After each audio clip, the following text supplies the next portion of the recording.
Linda Morrison, consultante en marketing, sort son téléphone portable de son sac. L'écran affiche 3 appels manqués et un courriel urgent d'un client. La réunion de demain a été avancée. Veuillez revoir les documents importants ce soir. Elle regarde sa montre. 4 heures de l'après-midi. Il ne restait plus qu'1 heure avant qu'elle ne doive aller chercher Sophia à la garderie. Normalement, elle aurait dû contacter sa babysitter de confiance, Carole, mais celle-ci était retournée dans sa ville natale cette semaine à cause de l'opération de sa mère.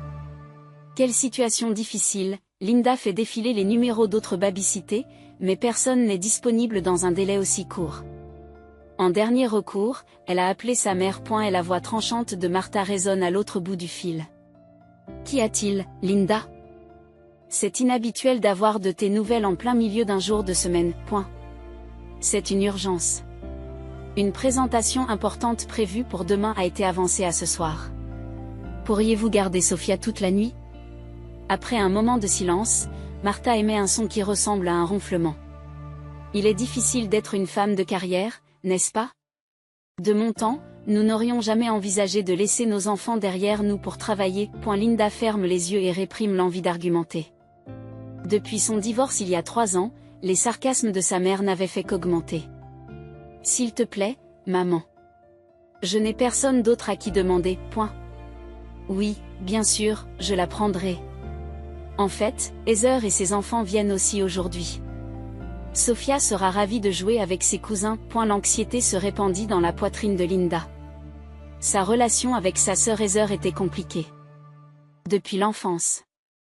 Heather avait toujours été jalouse des biens et des succès de Linda. Surtout après le divorce, l'hostilité de Heather à l'égard de Linda, qui avait réussi malgré son statut de mère célibataire, était impossible à cacher. Je vois, répond Linda en choisissant soigneusement ses mots. Ses enfants, Noah et Ava, aussi. Oui, nous prévoyons un bon dîner ensemble. La voix de Martha contenait de la joie. Linda savait combien sa mère appréciait l'occasion de souligner les défauts de Linda en tant que divorcée devant la famille parfaite de Heather. Linda savait à quel point sa mère aimait souligner les défauts de Linda en tant que divorcée devant la famille parfaite de Heather. J'amènerai Sophia à 6 heures. Après avoir raccroché, Linda respire profondément. Aller chez ses parents était un fardeau psychologique, surtout quand sa sœur était là. Maman, pourquoi est-ce que je reste chez grand-mère ce soir? Interroge Sophia depuis la banquette arrière de la voiture. La curiosité brillait dans les grands yeux bruns de la fillette de 8 ans. Parce que maman a un travail inattendu et qu'elle sera en retard. Je viendrai te chercher demain matin, sourit Linda dans le rétroviseur. Ça ne te dérange pas, n'est-ce pas? Sophia se pince les lèvres, pensive. Grand-père est gentil, mais grand-mère veut toujours arranger mes vêtements. Elle dit que les leggings ne sont pas convenables. Linda ne peut s'empêcher de rire. Sophia avait parfaitement imité les valeurs démodées de sa grand-mère. Oui, grand-mère a des idées un peu dépassées. Et si le cousin Noah vient, la voix de Sophia se fait plus discrète. Il y a quelque chose qui ne va pas avec Noah. Pas vraiment, dit Sophia en regardant par la fenêtre. Mais il se moque toujours de moi. Le mois dernier, il m'a aussi tiré les cheveux à la fête d'anniversaire. Il l'a vraiment fait? Linda fronce les sourcils. La prochaine fois qu'il se passe quelque chose, tu le dis tout de suite à grand-père ou à moi. Tu comprends? Sophia acquiesce, mais son expression reste trouble. Lorsqu'elle arrivèrent chez ses parents, la porte d'entrée s'ouvrit et Heather les accueillit avec une chevelure parfaite et un sourire. Enfin, vous êtes là. Sophia, tes cousins t'attendent. Sophia a lâché nerveusement la main de sa mère et est entrée. Lorsque Linda tenta de lui remettre les sacs, Heather recula légèrement, comme si elle créait un mur invisible. Vous avez l'air de vous débattre, Linda, dit Heather avec une fausse sympathie. Concilier la carrière et l'éducation des enfants. Je ne pourrais jamais imaginer laisser mes enfants derrière moi. Je crois que la présence d'une mère est irremplaçable. Linda n'a pas tenu compte de cette remarque intentionnelle. Linda n'a pas tenu compte de cette remarque intentionnelle. Veillez sur Sophia. S'il vous plaît. Je viendrai la chercher demain. La voix de Martha retentit à l'intérieur de la maison. Linda, tu ne rentres pas? Prends au moins un peu de thé avant de partir. Désolée, maman. Je n'ai pas le temps, répond Linda sur le pas de la porte. Transmets mes salutations à papa. En retournant à la voiture, Linda se retourna et aperçut la petite silhouette de Sofia debout près de la fenêtre du 2e étage. Elle lui fit un signe de la main et lui sourit d'un air rassurant. Lorsque la porte de la salle de réunion se referma, Linda expira profondément. La présentation avait été un succès. La directrice de la création lui tapota légèrement l'épaule et dit « C'était excellent, Linda. Cette campagne permettra à l'entreprise de progresser de manière significative. » Elle sourit et exprima ses remerciements, mais dans son esprit, elle pensait déjà à Sofia. En regardant sa montre, elle s'aperçoit qu'il est 11h15 du matin. Soulagée que la journée se soit terminée plus tôt que prévu, elle a immédiatement commencé à rassembler ses affaires. « Tu as l'air pressée », lui fait remarquer sa collègue Jennifer en souriant. « Oui, je dois aller chercher ma fille », répond Linda en fourrant des documents dans son sac.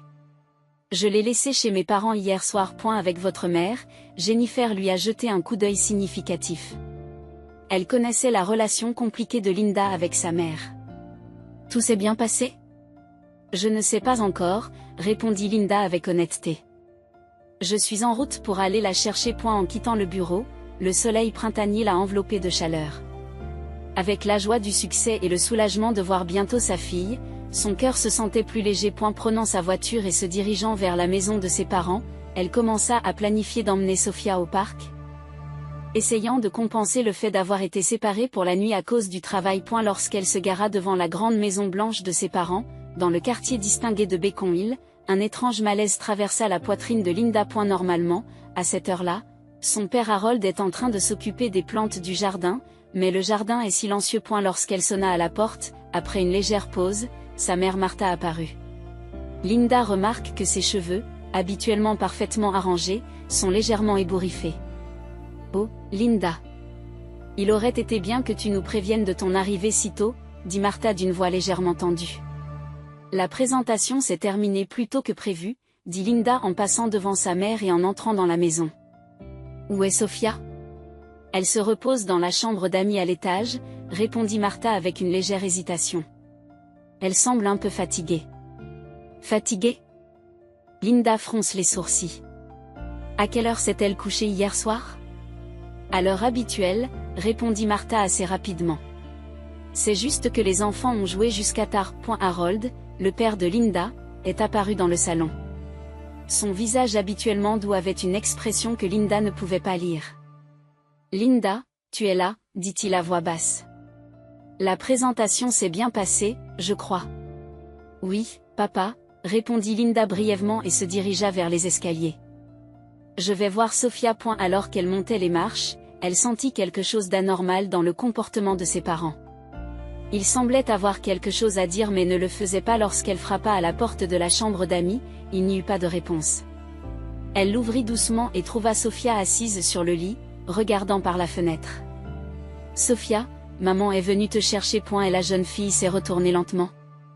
Mais elle n'a pas accouru avec son sourire habituel. Dans ses grands yeux bruns, il y avait quelque chose que Linda n'avait jamais vu auparavant. « Qu'est-ce qui ne va pas, chérie ?» Linda s'approcha de sa fille et posa une main sur son épaule. « Tu t'es bien amusée avec grand-mère et tout le monde ?» Sofia est restée silencieuse, ses lèvres tremblant légèrement. « Tu as joué avec tante Heather et tes cousins ?» Linda demande doucement, mais sans le corps de sa fille se raidir.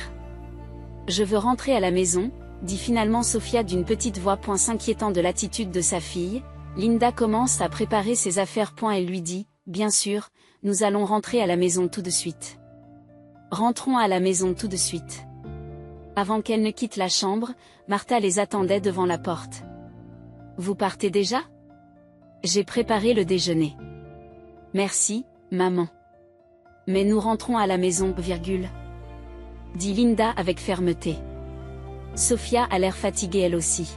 « Je vois. » Martha regarda sa petite fille et tendit la main pour lui toucher la joue, mais Sofia se déroba, se cachant derrière sa mère. Un éclair de surprise apparut dans les yeux de Martha. « Sofia, tu ne vas pas le dire à grand-mère ?» La jeune fille reste silencieuse, fixant le sol. « Sofia, dit Linda avec douceur. » dis-le à grand-mère et à grand-père. Sophia a dit faiblement, mais n'a pas levé les yeux. Harold les aperçut au bas de l'escalier.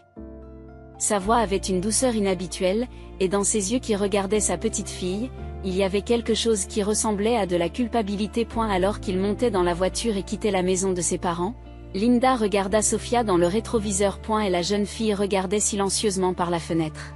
« Tu vas vraiment bien ? Il s'est passé quelque chose ?» demande Linda calmement. Et il n'y a pas eu de réponse. « Sophia. Je ne comprends pas si tu ne me parles pas, » s'inquiète Linda. « Il s'est passé quelque chose avec tes cousins ?» Les larmes montèrent aux yeux de la jeune fille et glissèrent doucement sur ses joues. Cependant, elle est restée silencieuse. Lorsqu'elles sont arrivées à la maison, Sophia a immédiatement voulu aller dans sa chambre, mais Linda l'a gentiment arrêtée. « Chérie, change de vêtements.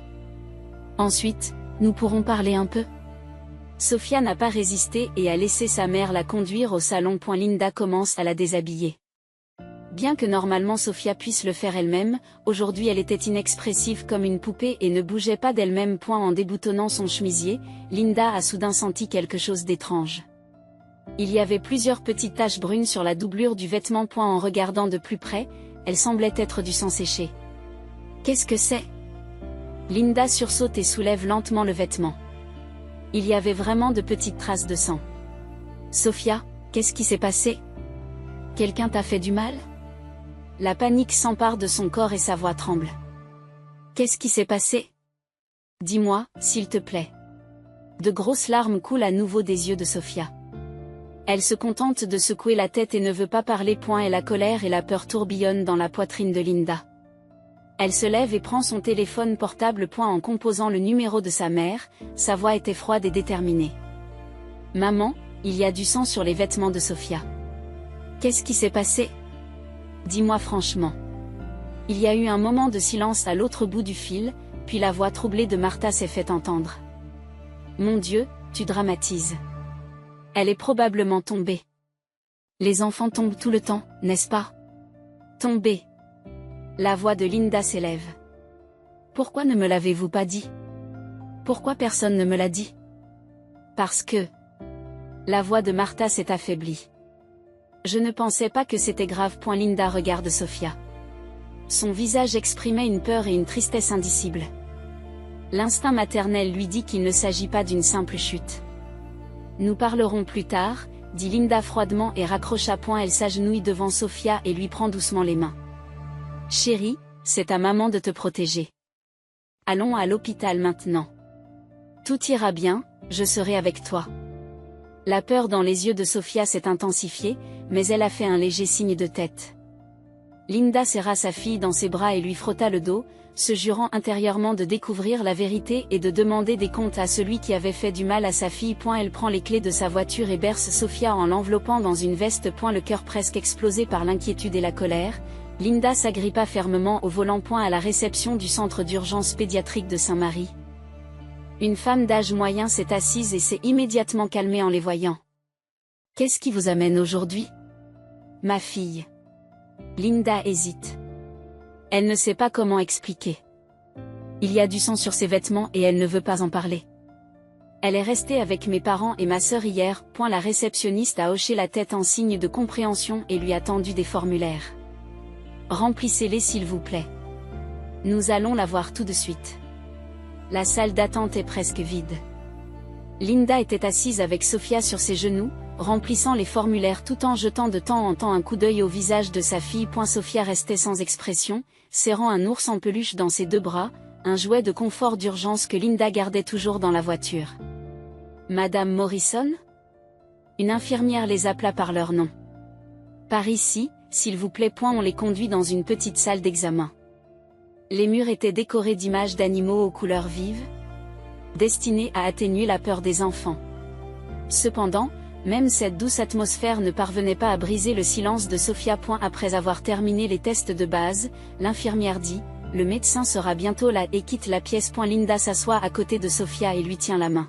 « Tout va bien se passer, chérie. Quoi qu'il arrive, maman est à tes côtés. » On a frappé à la porte et un médecin est entré. Son badge porte le nom de Dr Caroline Foster. « Bonjour, Madame Morrison, dit le docteur Foster d'une voix calme. Et voici Sophia. Elle s'est accroupie devant Sophia, parlant au niveau des yeux de l'enfant. Bonjour, Sophia. Qu'est-ce qui t'amène aujourd'hui? Sophia reste silencieuse, ne voulant pas regarder le visage du médecin. Le docteur Foster a levé les yeux vers Linda, haussant les sourcils d'un air interrogateur. J'ai laissé ma fille chez mes parents et ma sœur pour la nuit, explique Linda. Quand je l'ai récupérée ce matin, elle était renfermée. Elle a baissé la voix pour que Sophia n'entende pas. Il y avait des taches de sang sur la doublure de ses vêtements et elle ne veut pas parler de ce qui s'est passé. Le médecin acquiesce d'un air sérieux. Sophia, je peux parler à ta mère un instant? Il y a de beaux jouets dans la salle d'attente. L'infirmière Sarah va rester avec vous. Sophia regarda Linda, ses yeux mêlés de peur et de supplication. Linda touche doucement la joue de sa fille. Elle lui dit, ça va aller. J'arrive tout de suite. Après que l'infirmière a fait sortir Sophia de la chambre, le docteur Foster s'est assis en face de Linda. Son expression a conservé un calme professionnel tout en étant chaleureuse. Avez-vous remarqué autre chose? Des changements dans le comportement de votre fille, ou des signes qu'elle souffre quelque part? Linda secoue la tête. Non. Rien jusqu'à ce que j'aille la chercher ce matin. Mes parents ne semblaient pas très à l'aise.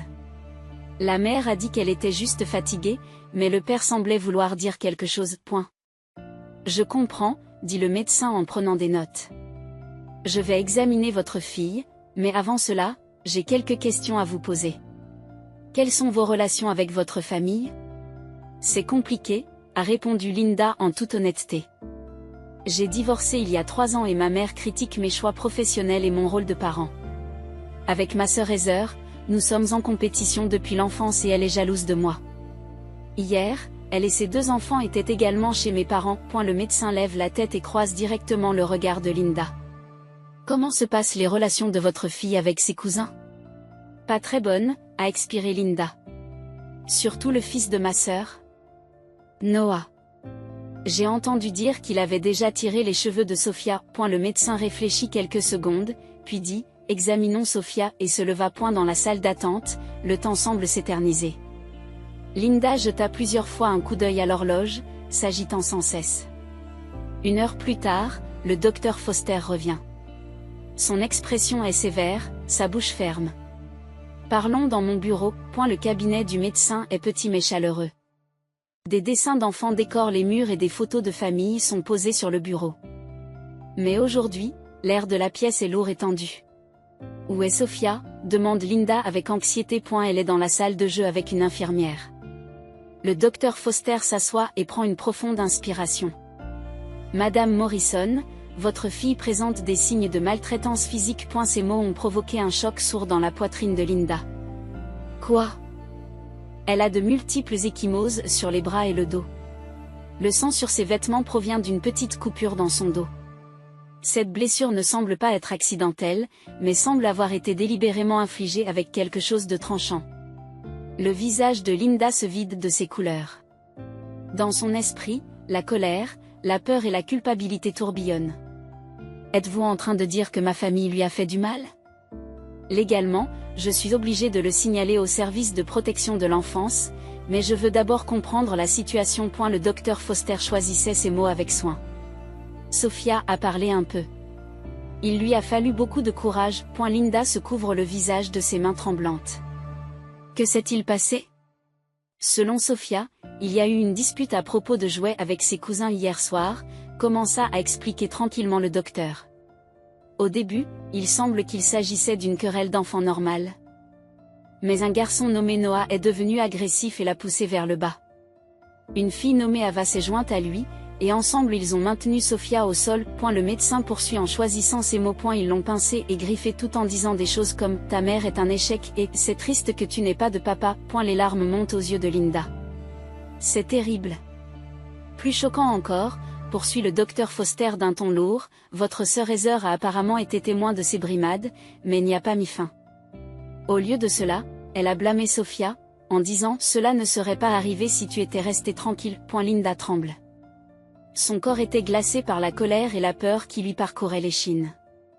Et le médecin hésite un instant, puis continue. Lorsque Noah a pris son animal en peluche et a commencé à le couper avec des ciseaux, Sophia a essayé de le récupérer, ce faisant. Les ciseaux se sont apparemment accrochés à son dos. Je ne peux pas dire si c'était intentionnel ou non. Point. Intentionnel ou non, c'est de la maltraitance, tremble la voix de Linda. Pourquoi mes parents n'ont-ils pas empêché cela? Ils étaient apparemment dans une autre pièce, a répondu le docteur Foster. Et ce qui me préoccupe le plus, c'est que Heather a dit à Sophia, si tu en parles, ta mère sera encore plus triste, la réduisant ainsi au silence. Quelque chose s'est brisé à l'intérieur de Linda. Elle ne peut réprimer le sanglot qui monte du fond de sa gorge. Ma fille a enduré cela toute seule. Le docteur Foster pose sa main sur celle de Linda. Madame Morrison, vous n'avez rien fait de mal. Vous êtes là pour votre fille maintenant. Linda essuie ses larmes et relève la tête. Que dois-je faire maintenant? Je vais contacter les services de protection de l'enfance, dit fermement le médecin. Une assistante sociale se rendra à domicile et évaluera la situation. Nous ferons un rapport détaillé. Ma famille, c'est à vous de décider, dit le médecin avec prudence. Mais il ne s'agit pas d'une simple brimade, mais d'une grave maltraitance. Il faut agir pour protéger votre enfant. Linda respire profondément et ferme les yeux. Les mots du médecin résonnent en elle. Agir pour protéger son enfant? C'était sa responsabilité la plus fondamentale en tant que mère. Je veux voir Sophia, dit-elle résolument. Lorsqu'elle entra dans la salle de jeu, Sophia dessinait à une petite table.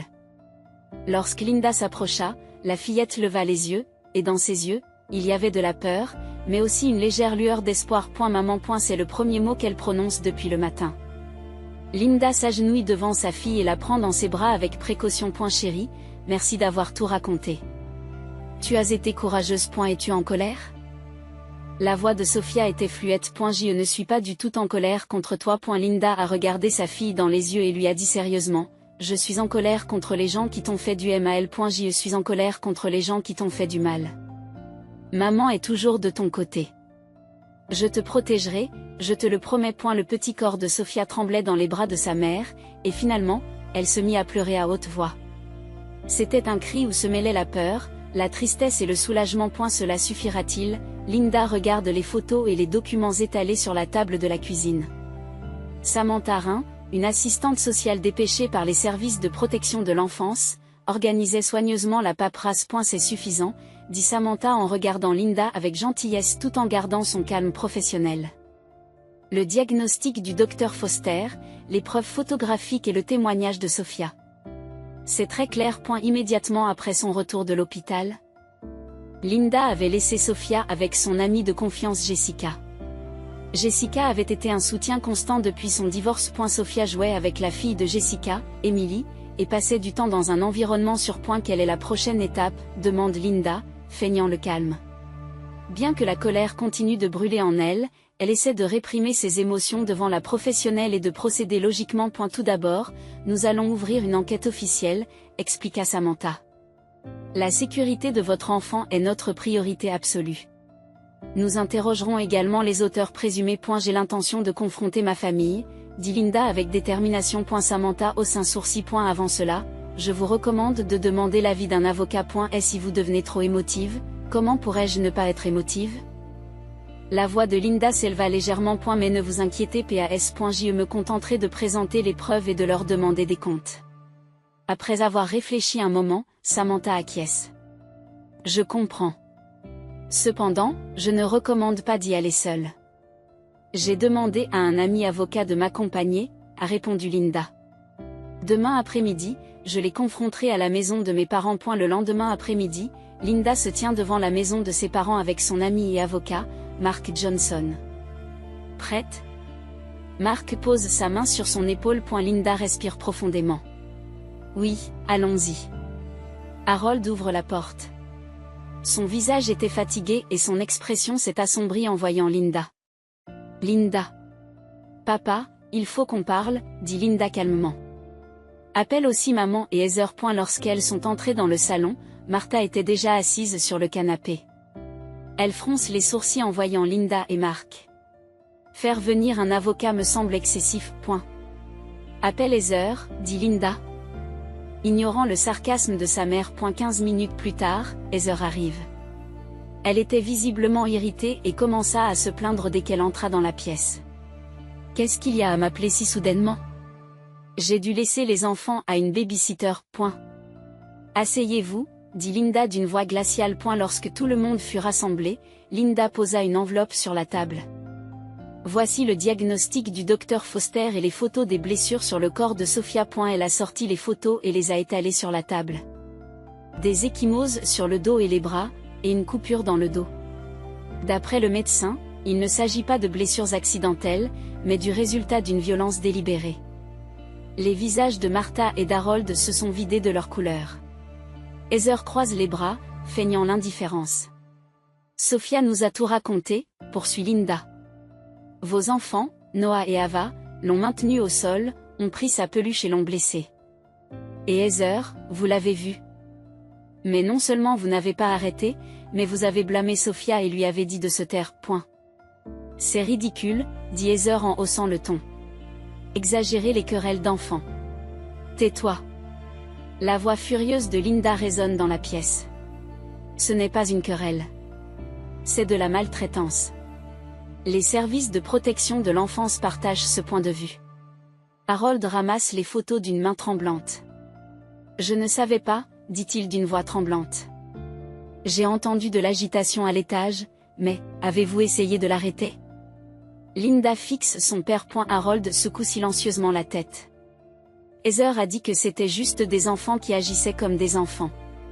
Ne rejette pas la faute sur les autres, hurle Heather à son père. Tu es tout aussi coupable. Oui, tout le monde est responsable, dit Linda calmement. Mais Heather, ce que je ne peux pas pardonner le plus, c'est que non seulement tu n'as pas réussi à arrêter le comportement de tes enfants, mais tu as dit à Sophia de se taire. Pendant un instant, quelque chose comme de la culpabilité a traversé le visage d'Heather, mais elle est rapidement revenue à une expression défensive. Tu es toujours parfaite, tu réussis dans ta carrière et dans ton rôle de parent, même après le divorce. Je suis désespérée tous les jours. Personne ne comprend mes difficultés. Ces mots ont pesé lourd dans la pièce. Ce n'est pas une raison pour que Sophia soit une victime, dit Linda avec fermeté. Je suis prête à prendre des mesures juridiques pour assurer la sécurité de Sophia. Martha se met à pleurer. Vous n'allez tout de même pas faire un procès à votre propre famille ? Non, pas un procès, a commencé l'explication juridique de Mark. Une enquête formelle par les services de protection de l'enfance et des contacts restreints sous surveillance. De plus, Heather et ses enfants devront bénéficier d'un soutien psychologique. Donc vous ne nous laisserez plus la voir ? La voix de Martha mêle colère et tristesse. La sécurité et le bien-être de Sophia sont la priorité absolue. Linda s'est levée et a posé ses deux mains sur la table. La famille est censée se protéger les uns les autres. Non seulement vous n'avez pas protégé Sophia, mais vous lui avez fait du mal. Je ne peux pas pardonner cela. Elle a pris une grande inspiration et a continué. À partir de maintenant, Sophia et moi allons garder nos distances pendant un certain temps. Et Heather, vos enfants devraient également recevoir des conseils professionnels. Un comportement aussi violent doit avoir une cause quelque part. Heather est restée silencieuse, semblant pour la première fois vraiment perturbée. Je n'ai pas d'excuses, l'interrompt Linda. Je ferai ce qu'il faut pour protéger Sophia. Même si vous êtes de la famille. Linda et Mark se lèvent et se préparent à quitter la pièce. Alors qu'ils se dirigeaient vers la porte, Linda se retourna. La vraie famille. Ce n'est pas seulement les liens du sang. C'est une question de confiance, de respect et d'amour. Un jour, si vous comprenez cela et si vous montrez vraiment des remords, nous pourrons peut-être en discuter à nouveau. Mais pour l'instant, la protection de Sophia est ma seule responsabilité. Après son départ, un silence pesant s'est installé dans la maison. 6 mois plus tard, un samedi matin, l'appartement de Linda était baigné de soleil. Le doux parfum des crêpes flottait dans la cuisine et les rires de Sophia résonnaient dans le salon. Maman, regarde. Je l'ai terminé. Sophia brandit fièrement un dessin étalé sur la table. Il représentait des personnages colorés. C'est la photo de ma nouvelle famille. Linda sourit en s'approchant tout en préparant des crêpes. Le dessin s'intitulait « Ma famille élue » et représentait Sophia et Linda, son amie Jessica et sa fille Emily, ainsi que Laura, la thérapeute de Sophia. C'est un beau dessin, dit Linda en caressant doucement les cheveux de sa fille. Depuis ce jour, leur vie a radicalement changé. Les premières semaines ont été difficiles. Sophia faisait des cauchemars et Linda était ballottée par des vagues de culpabilité et de colère. Mais grâce à des séances de thérapie bi-hebdomadaires et à l'aide d'un groupe de soutien nouvellement créé pour les familles ayant surmonté un traumatisme, elles ont commencé à avancer pas à pas sur le chemin de la guérison. Nous allons à la plage avec Émilie cet après-midi, n'est-ce pas, demande Sophia, la bouche pleine de crêpes. Sa voix et son expression avaient retrouvé leur éclat d'antan. Oui, Jessica viendra nous chercher, répondit Linda. Mais avant cela, il y a quelque chose dont je voudrais parler. Quoi? Sophia regarde sa mère avec des yeux curieux. Grand-père a envoyé une lettre, dit Linda avec précaution. Il veut te voir. L'expression de Sophia s'est assombrie. J'ai peur.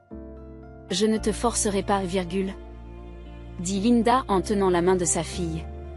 Mais grand-père semble vraiment avoir des remords. Il suit une thérapie depuis 6 mois. Après l'incident, Harold avait commencé à reconsidérer sa relation avec Martha. Après avoir suivi l'attitude dominatrice de sa femme pendant des années, il avait enfin trouvé sa voie et décidé de participer à une thérapie familiale. Sa lettre contenait des excuses à sa petite fille et le souhait de la revoir un jour si elle pouvait lui pardonner. Je vais y réfléchir, répond Sophia en silence. Pendant ce temps, il n'y avait aucun signe de réconciliation avec Heather. Elle avait accepté les mesures légales et s'était vue ordonner d'effectuer des travaux d'intérêt général et de suivre une thérapie obligatoire. Et la garde des enfants était en cours de révision et ses relations avec son mari s'étaient détériorées.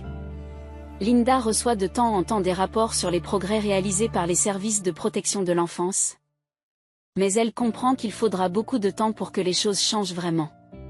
Aujourd'hui est un jour spécial, dit Linda en changeant de sujet. Un jour pour célébrer notre nouveau départ. En effet, aujourd'hui, Linda venait de finaliser le contrat pour un nouvel appartement. Et elle était située dans un meilleur district scolaire, dans un environnement calme et propice au rétablissement de Sophia. Et elle avait elle-même commencé à travailler en douceur sur un nouveau lieu de travail. À la vôtre. Sophia a levé son verre de jus d'orange. Linda la rejoint avec sa tasse de café. À notre nouveau départ. Et la lumière du soleil qui traversait la fenêtre les enveloppait de chaleur. Toutes les douleurs du passé n'avaient pas disparu. Il y aura encore des difficultés à surmonter. Mais Linda savait que la véritable force ne consiste pas à éviter les épreuves, mais à les affronter. Et la vraie famille n'est pas formée par les liens du sang, mais par la protection. Le respect et l'amour des uns et des autres. Sa décision avait été dure, mais c'était la plus grande expression de l'amour pour sa fille. Et maintenant, cette décision commençait à leur apporter une nouvelle lumière. En regardant le sourire de Sophia, Linda a murmuré dans son cœur, c'est le véritable amour.